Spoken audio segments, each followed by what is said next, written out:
I got royalty and loyalty inside my DNA. This was the speech our cousin Marcus Anderson gave to us last year at the family reunion, telling us that we have what it takes to be magnanimous, to be awesome. And that speech really spoke to me. After satiating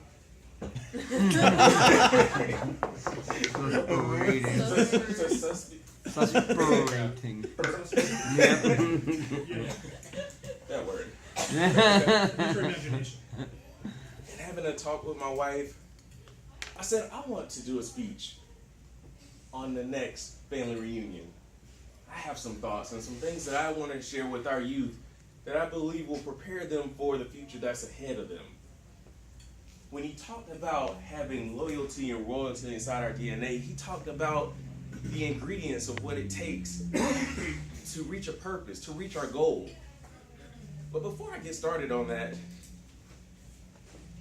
can anybody tell me what 2 cups of flour, a cup of sugar, 2 teaspoons of baking soda, 1 teaspoon of baking powder, 1 cup of salt, 1 cup of vegetable oil, a cup of buttermilk, a cup of vanilla, a bottle of red food color, and 2 eggs? Do you know what that gives you? Red velvet?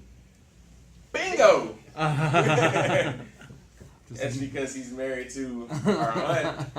He's married to our Aunt Martha, who is the red velvet queen. Ah, yes. Oh, yes. We often imagine that final product of what it takes to have those ingredients and see them come to fruition. So I have here a nice, sweet piece of Auntie Martha's red velvet cake. Ooh. Who likes red velvet? Who would like a piece? Yeah. This is a trash can. Wow. That's what it's like to have all the ingredients to be amazing and successful and not share it with the world. That made me contemplate and think, why should I give this speech? And how could it impact our youth that are here today? I want to share with you a story that's personal to me. When I was your age, I was trying to figure out things, trying to figure out what I'm going to be, what am I going to do. But like you, I was in that stage where I was just trying to have fun. You know, hang out with the friends, hang out with the boys, go play a little basketball. I knew adulthood was on the horizon. Next thing you know, senior year come around, and I remember the words from my mom. Get good grades, go to school, go to college, get good grades, find a secure job. Plan was set.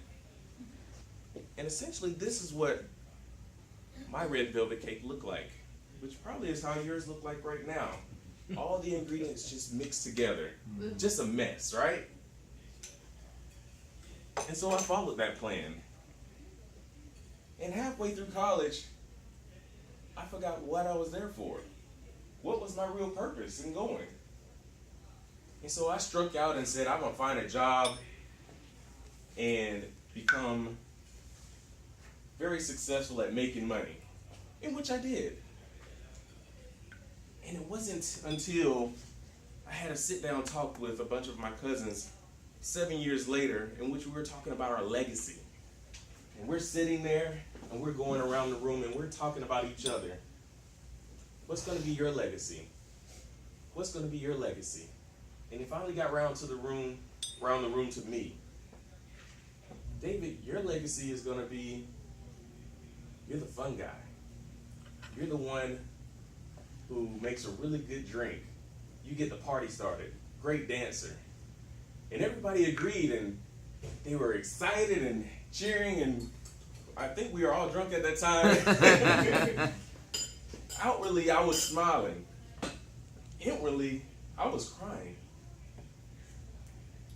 Because the ingredients that I had, the purpose that I knew that I was set out to fulfill, was not being met. My legacy wasn't to be the fun guy. Don't get me wrong, there's nothing wrong with providing entertainment, but I did not want my epitaph to say, fun guy.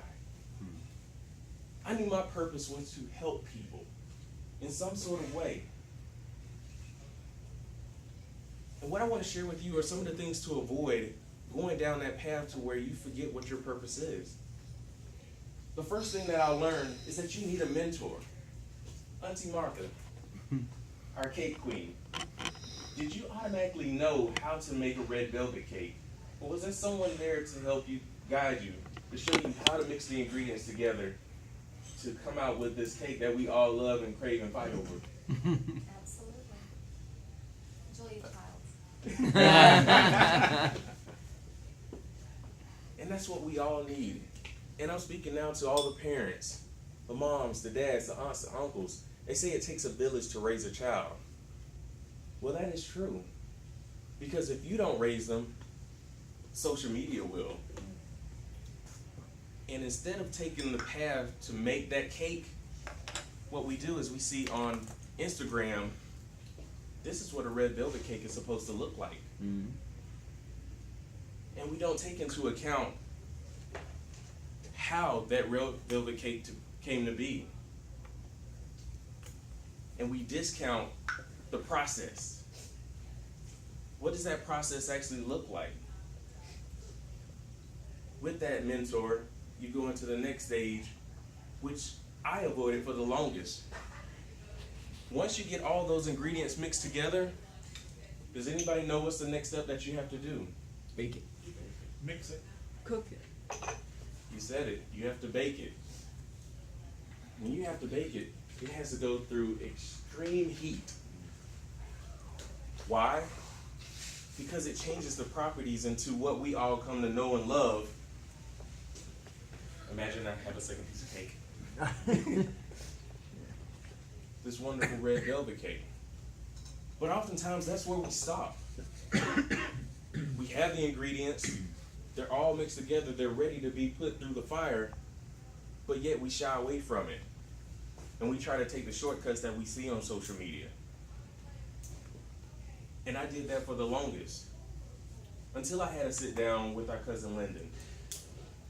And I talked about the purpose in which I wasn't fulfilling and the legacy that I had accidentally built for myself.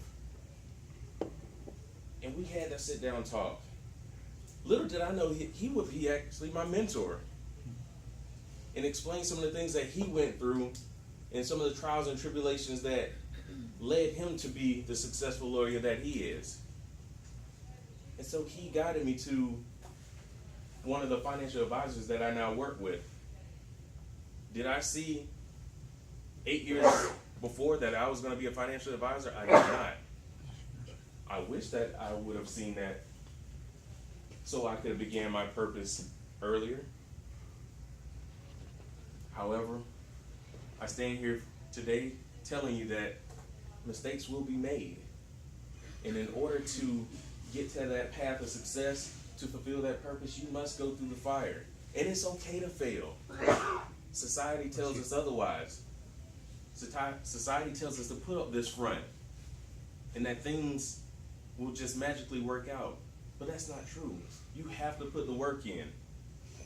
That bowl that you mix together to make that red velvet, which is called your life, you have to put the work in. Otherwise, you stay a mess. Once I went through the fire, and trust me, my first 2 years in financial planning was like going through the fire. I realized that I had the potential to meet my destiny, to fulfill my purpose, and to share the ingredients that were within inside me to those who needed it. And something that you'll learn along the way in sharing your purpose and your destiny, it might not be for everyone. I noticed everyone here didn't raise their hand for red velvet cake, but there are people that need what you have that only you can provide. So stay encouraged as you move through junior high, through high school, and through college. That those things that are built up inside you, those ingredients that we talked about, will come to fruition if you find that mentor, if you forge yourself through that fire, learn that failing is okay, and you will come out this wonderful piece of red velvet cake, and life will be a piece of cake. Thank you.